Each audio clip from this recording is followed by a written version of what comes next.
Well, good afternoon. It's been a while. I hope you guys are doing well. I'm doing okay. I'm on vacation. I'm going back to work on Monday, which is good. I've been running a lot.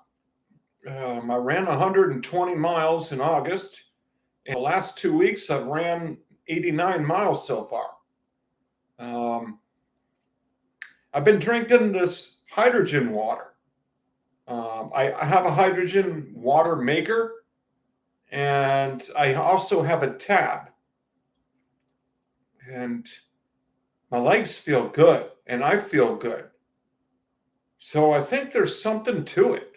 I don't know if I trust all the hydrogen makers though, because some of them, that's the thing about the freaking supplement industry. It's a lot of bullshit, a lot of scams. You got to be careful. But I think the rejuvenation tablets that I bought, I think they're real. I think it's good. I, I think it's the real deal. I think it's more than placebo. Um, so I'm going to prevent myself from going nuts on all the supplements. I did try Blue Organics Methylene Blue, and I didn't try it for long. I don't know if it has vitamin C in it, which I've read is good. But I'm not gonna experiment with that stuff. It's a little too dangerous. Um, there's like arsenic and lead in some of that stuff. If you don't get the right stuff, and it's not worth the risk. So yeah, but I'm running. I'm feeling good about running. Um, physically I feel good. I'm in a little bit of a rut diet wise this last week. I'm kind of cheating this week, but I'm not going to stay cheating. But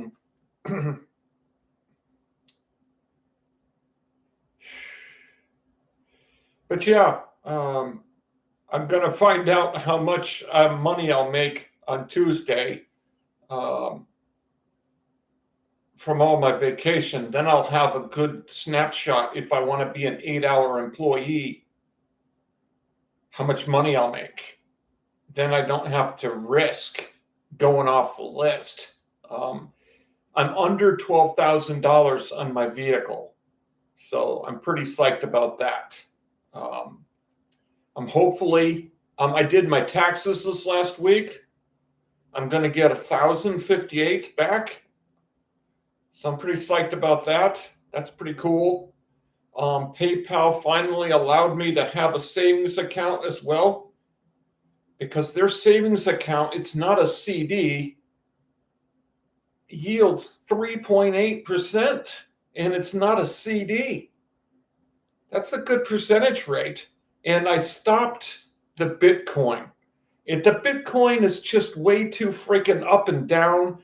Then I was up $4, and then 2 days later, I'm $7 lower.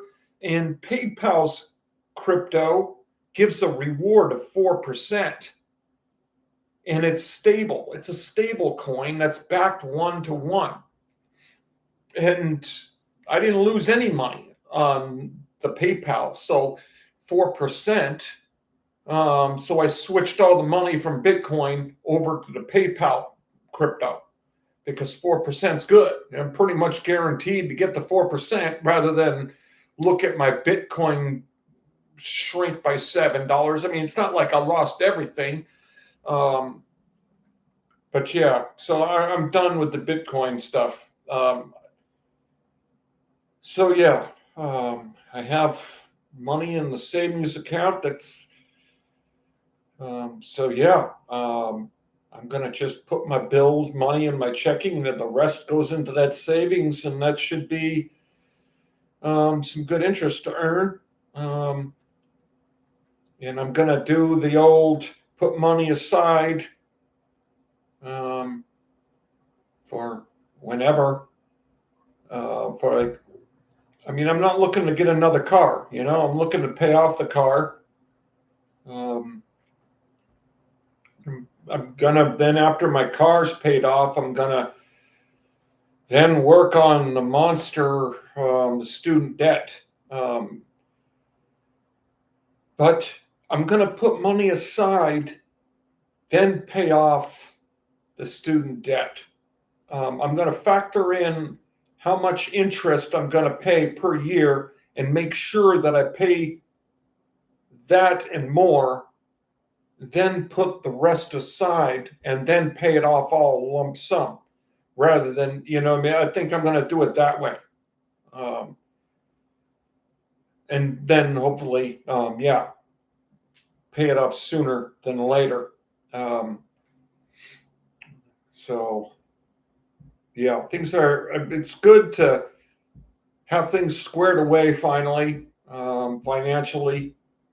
I'm back on solid ground. The rent and the internet and my electric bill is under $13 a month. Obviously, in the wintertime, it's going to be the most expensive, but I don't put the heat on that high anyway. So it's a lot better. There's a lot of miles on the car driving like I do, but I'm not going to be able to find the affordability that I have here. And this is where I live anyway. I'll work in Berkshire County, but I don't want to live in Berkshire County, it's already getting dark at 7 o'clock, and that's a bum deal. This summer went by really freaking fast, and it seemed like fall came like instantly. And it's going to get dark at like 5 o'clock soon. The holidays are coming. I'm a little bummed out over that. Last winter was cold, and I'm just going to get some water. I'll be right back. Whoa,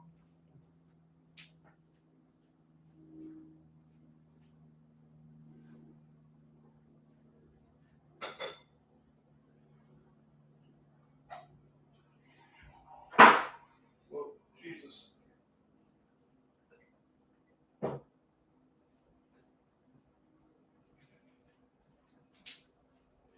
Yeah, so I'm dreading the winter time. I use my hydrogen tablet.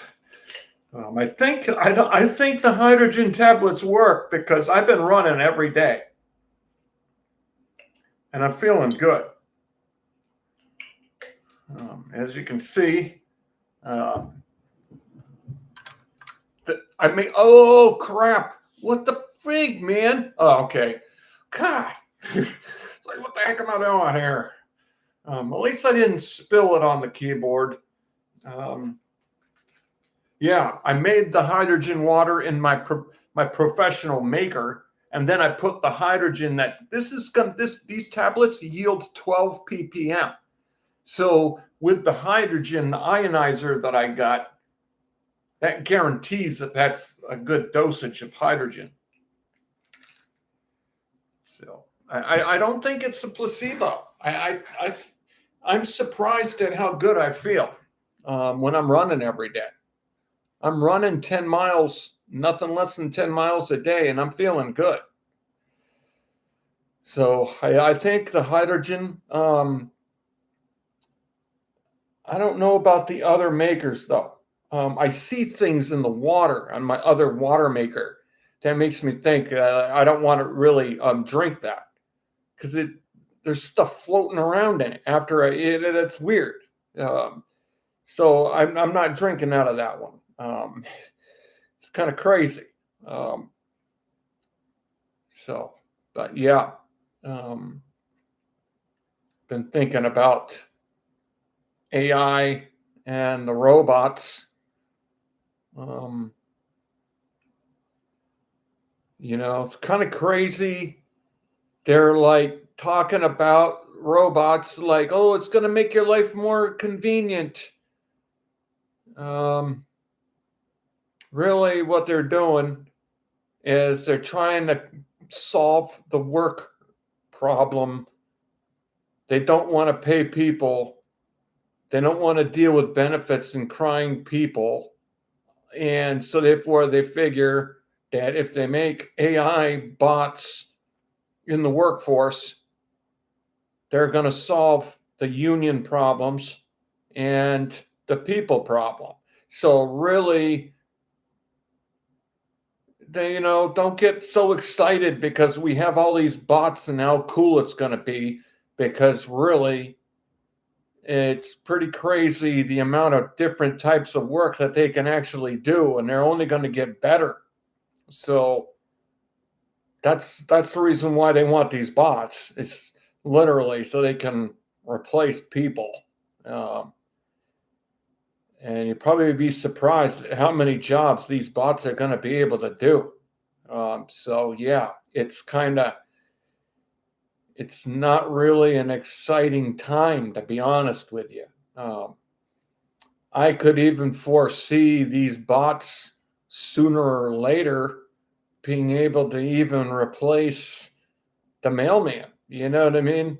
It's not, I don't think that's like really soon going to happen, but jobs like that, and even police and firemen, you could see these jobs being done by these robots, especially as they get better with the AI capabilities. So I wouldn't be so happy and excited that we have freaking robots and how cool it's going to be able to have one inside your living room, because they're going to be in your factories, in your jobs, basically removing you from an opportunity to make better money. That's, I'm not going to go as far as like when they talk about a lot of the billionaires who are making bunkers. Well, then maybe what they're thinking is like, okay, what are we going to do if a whole shitload of people are dead because of whatever is happening, like World War III or whatever happens? Well, now we'll have freaking robots and we can continue to live. But nuclear war, does devastate the electromagnetic field. So how would the bots be able to operate electrically with nuclear bombs going off? Perhaps that would be the end of the bots because of nuclear warfare. So that's kind of crazy to think about. I guess there's this spaceship that's miles wide that's coming. It's kind of crazy to think about. Just hopefully it's just a scare tactic, because I'm not really too excited about that either. I don't really think it's going to have a good outcome.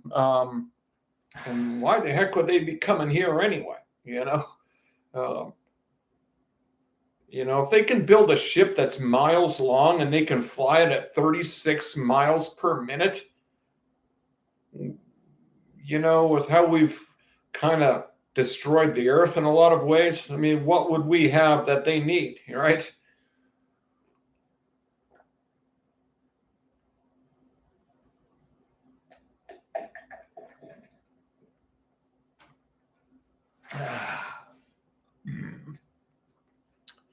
So, yeah, I don't know.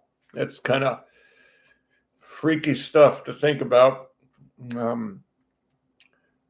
like, if I knew for sure, like, hey, the spaceship's going to come and just whatever they're going to do, I literally legit would just be doing fitness every day and trying to live my life. I wouldn't be going back to work.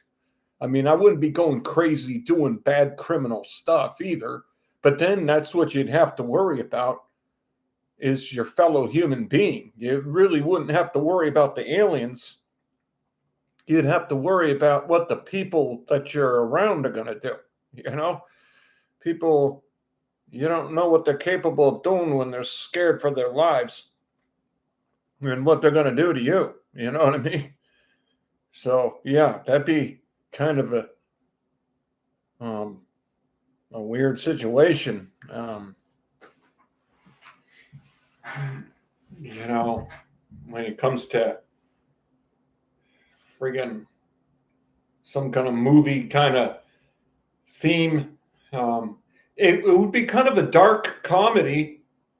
It's like, hey, I go and I quit my job and I go live off the grid, and I'm living off in the woods because I think in November they say it's going to come, and it never happens. Just imagine that. It wouldn't be funny in real life, but it would be kind of funny to think about. Some guy believes this article on social media about freaking how the asteroid, well, it's not an asteroid, it's a spaceship, is going to come to Earth. So he quits his job and he freaking goes off in the middle of the woods, and then it never happens. And then he'll be like, what? I quit my job. I freaking became homeless out in the middle of the woods trying to freaking survive. And yeah, I mean, I don't know. It's just kind of, that would be a good movie idea, right? How the social media article compelled or inspired someone to give up everything they had and try to get right with family, and then try to live their life. That would be the story. The person then no longer is working every day, 12 hours a day. He's out there freaking living his life in a better way, naturally. You know, he's making amends with all the people that he might have conflict with, and he's getting better about spending time with family, and he's out in the middle of the woods now living the life, and how that's a positive for him. And it's all because of this article that was full of crap about a freaking spacecraft that's going to come and freaking do whatever it's going to do when it comes to Earth. You know what I mean? I guess the article says that the spacecraft is going to be behind the sun, so it can be hidden or whatever to observe us or some crap like that. But at 36 miles a minute, that's pretty fast. Yeah, that's pretty fast time travel. That's fast travel for something so huge too. I mean, that's crazy. Think about. Yeah, so that'll be my movie idea about how someone stops being a tool for the company and lives a better life because of this article about some spaceship that's gonna come to Earth, and he's scared that they're gonna freaking do something crazy. You know what I mean? So yeah, that's crazy stuff. So I'm not an economic genius or whatever, but you know, the rich, they seem to think that they're going to survive, but if there's no one else surviving, what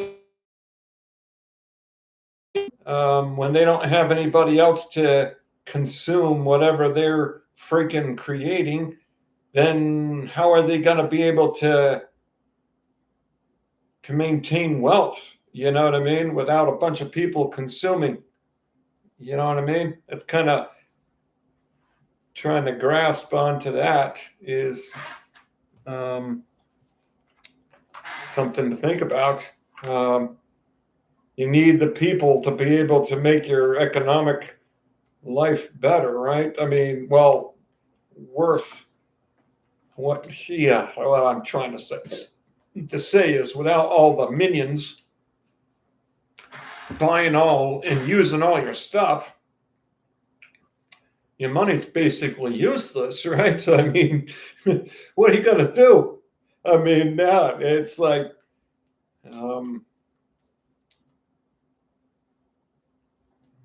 yeah, how are you going to? I guess that's what they're thinking, maybe. It's like, hey, we have all these robots. They're going to be able to do all the work we need. And with all the energy stuff that we need for the generators or whatever, and I don't know. It's kind of weird, but so I've enjoyed this last 2 weeks off. I really have.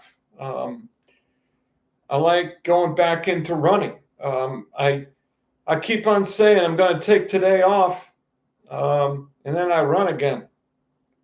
So, and I'm feeling good running again. Um, my legs feel good. I feel good. So I'm back into fitness. So I always go back to fitness. That is really kind of what I like doing. And I think that's a big reason why I like doing the mail, because I'm always walking, literally like 16 miles a day, because I'm always doing like a route and a half. And so I'm walking a lot. So that's part of why I like the job. I, I,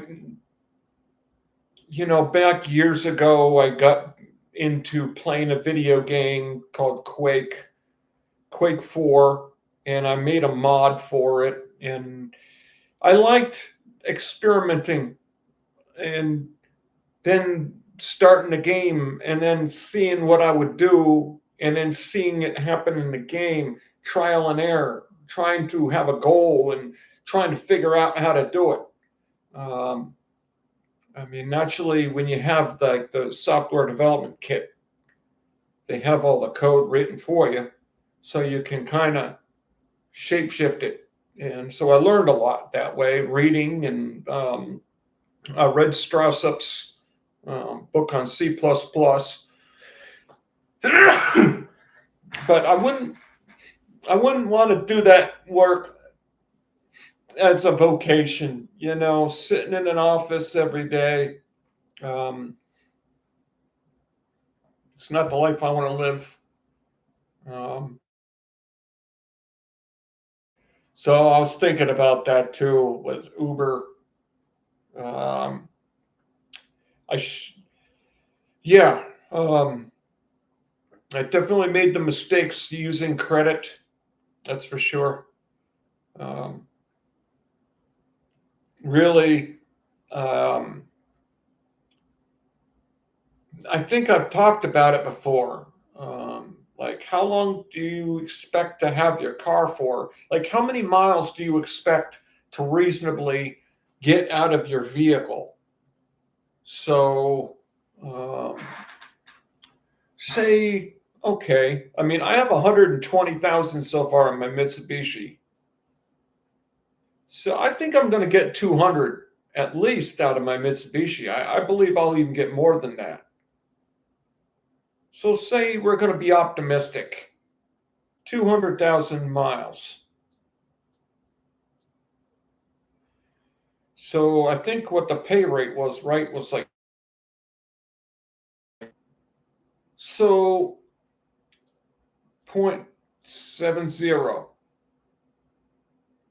That's 140,000. So that's like 70%. Well, obviously, you're not going to have a passenger in your car for the full 200,000 miles. So if you're a good driver for Uber, what would be the percentage of those miles that are paid miles? Like, what is the percentage of time that you have a person in your car?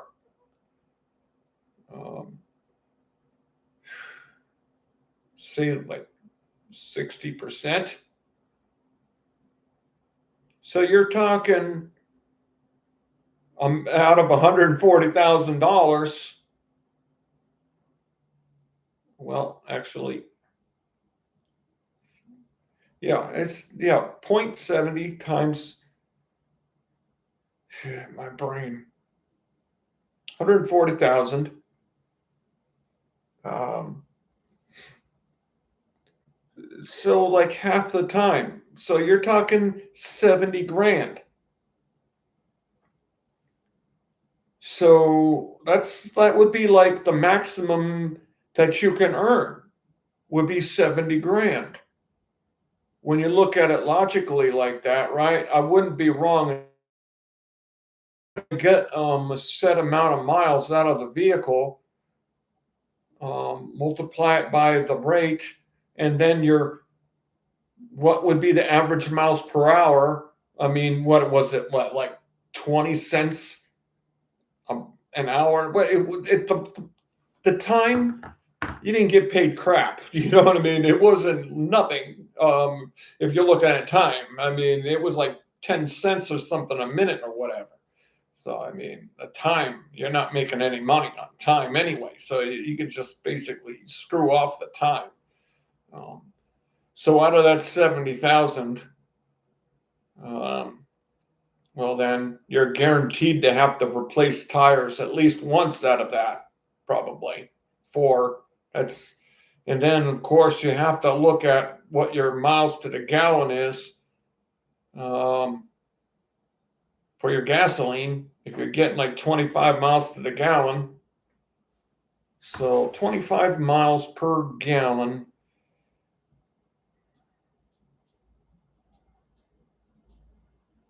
So each gallon would be a 25. So divide the 200,000 into 25.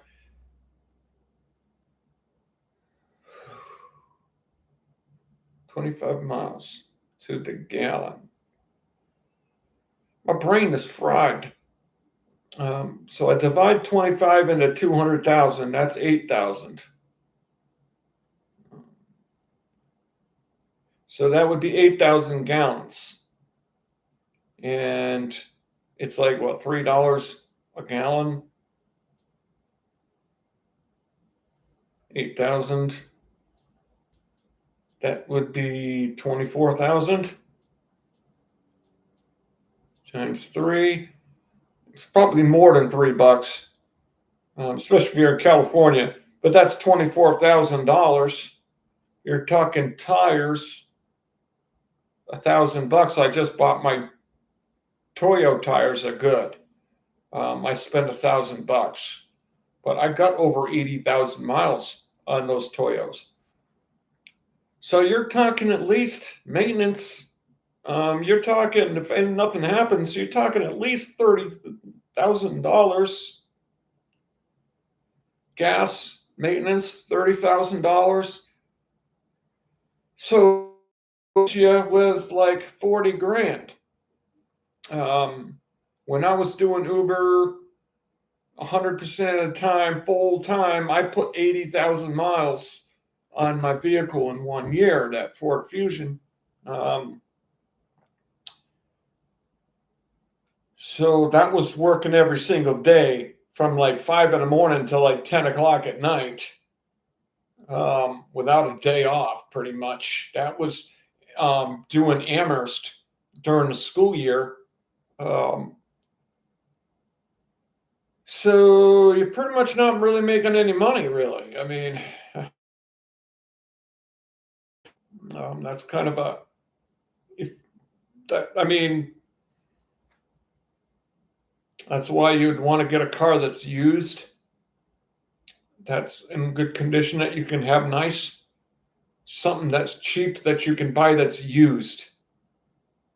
So I guess the mistake would be buying a new car to do Uber. You would want to do Uber in a used car that you get cheap. Then I think you're going to succeed. But getting a brand new car would be pretty, yeah. And I didn't even touch on the insurance. Insurance. Um, so yeah, it's pretty tough. But delivery was better. I wasn't driving like that, delivering food. So definitely dog price to the mile. delivering for Uber Eats was far superior. Less miles, more money.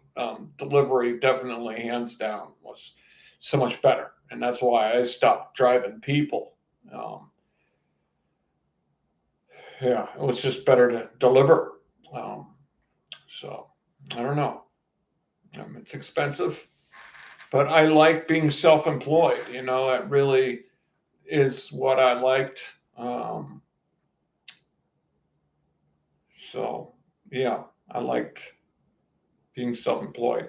I Not everybody does. I do. Um, so I'm pleasantly surprised about my taxes. I'm happy about that. Um, so in a couple months, I'm gonna register the vehicle in Massachusetts.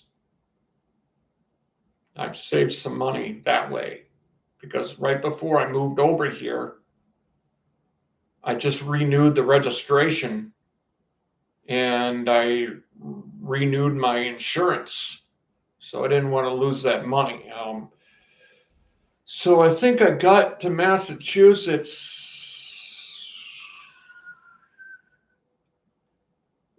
in November. So I'm almost a year. So my office is, things have calmed down. Um, they're not being so nutty. Um, the hours are there, which is good. I need the money. Um, so I can cover all my bills on one check. So I'm psyched about that. I signed up for the overtime list, but I removed myself from the NS list. So if you sign up for the NS, that means you want to work on your NS day, which is the no schedule day. So I like having 2 days off a week, and then they always max me out every single day. I'm working 12 hours a day. So I'm doing that like 5 days a week. So I'm still getting the same hours, but then I have 2 days off. So um, I know that they're struggling to get people to work on Sunday, and I don't really want to work Sundays anymore. I've been a CCA for over 4 years before. So, now that I'm a career guy, I don't really want to be living the CCA life anymore. You know what I mean? I put in my time. Uh, so I don't want to go on the 8-hour list as a retaliation if they start forcing us to work on Sundays, because that's what I think they're going to do, because um, no one's working on Sunday because they don't want to, obviously, they don't want to work on Sunday. You know what I mean? I don't blame anybody, but there's not enough PTFs to cover Sundays. So therefore, they're going to start forcing seniority, bottom in. I am one of the bottom seniority people who are career. So obviously that would make me having to work on Sundays again. So crossing my fingers. Maybe they don't need that.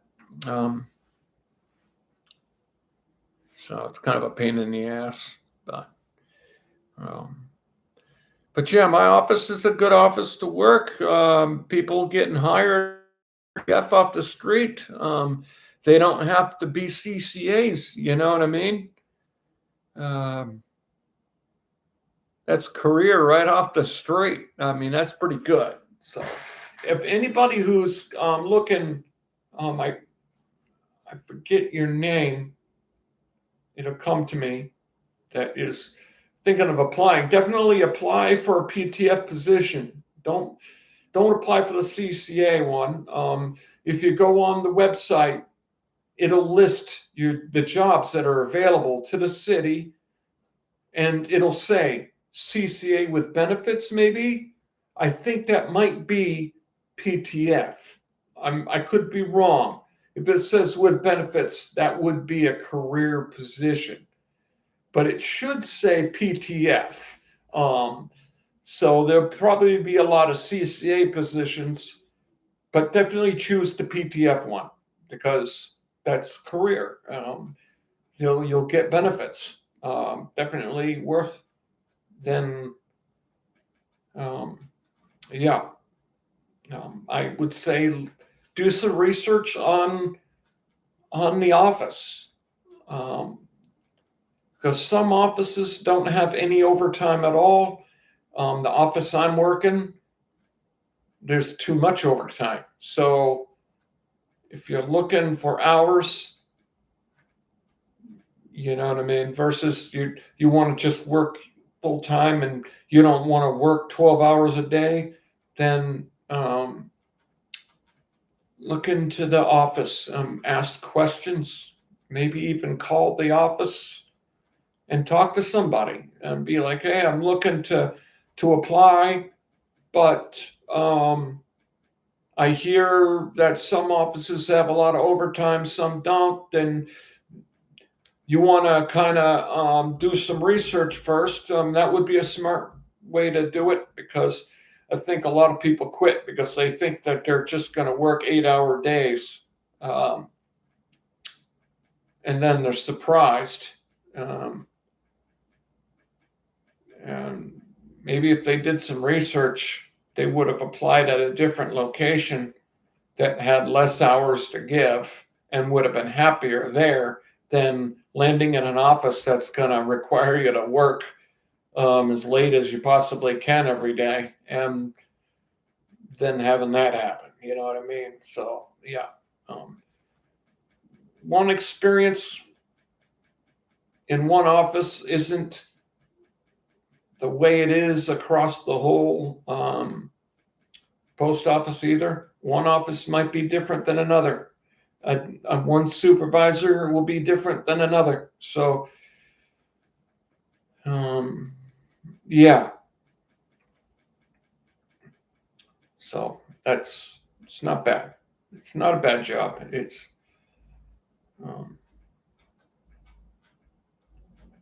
but if you're looking for time off, yeah, that would be my suggestion to you. It is based on seniority, which is good. It's more blind. It's not favoritism, which is good.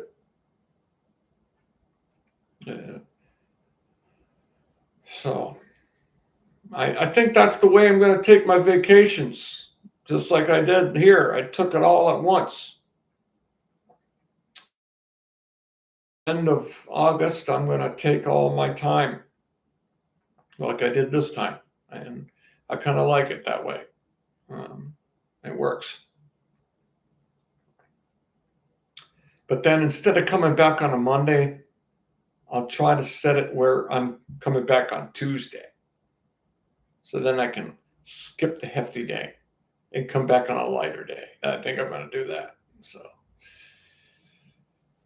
yeah. So, thank you for tuning in. I will post again probably tomorrow, and I will talk to you guys later. Thank you.